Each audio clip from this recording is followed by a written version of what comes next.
This one is really kinda tricky to talk about without giving anything away. And usually I try my very best to only give away information that's revealed in the first few minutes. With this one though, I don't know if that's even possible, since what's actually going on isn't revealed immediately, but it is very essential to the story. And in fact, having myself gone in more or less blind, I do kinda wish it had just come out and said it right away. Just laid it all out there, because I did find the beginning of the movie to be a bit frustrating. Because while it was also intriguing, I just didn't really like the way it was structured. It jumps back and forth between two timelines, the past and the present, and without actually knowing what's going on, it felt a bit awkward and clumsy to me. But I'm just gonna go ahead and tell you the premise, because I don't see a way around it. So if you wanna go in blind, press pause now. But essentially the world is plagued with some sort of disease that affects random people. And these people start losing their memories.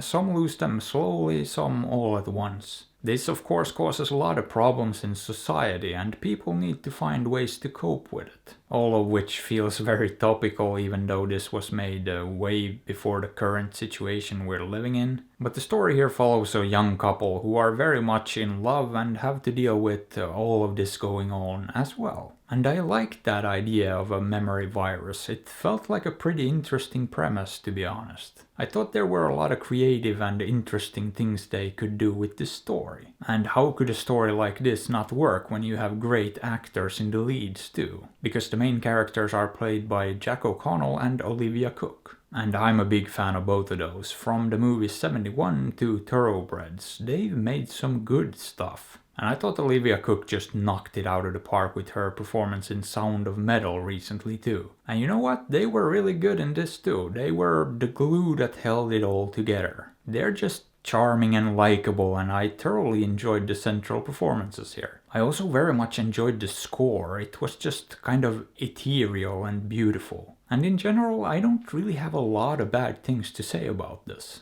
At least not on a technical level. It was a well-made and good-looking movie too. However, it's not all roses and rainbows either, because I did have some issues with the story. Or well, one big issue. They didn't really do anything interesting with it. I feel like the opportunity was there, but they didn't really take advantage of it. And for a lot of the runtime it felt like it was sort of just running in place. Like they didn't know where to take it and what to do with it. So they did the more or less expected thing and just brought it all full circle. And while I did kinda see the ending coming, I still liked it. I thought it was a perfectly good way to end it. It felt satisfying, you know, but at the end of the day I still wish they did more with this. The solid ending did kinda salvage this as a whole though, to me at least. Because had they fumbled that, I would have had a hard time forgiving the other shortcomings. And it doesn't really make up for them, but it did keep it from falling apart completely. And as a result, I did sorta like this and feel like it probably deserves a high 6. Boop.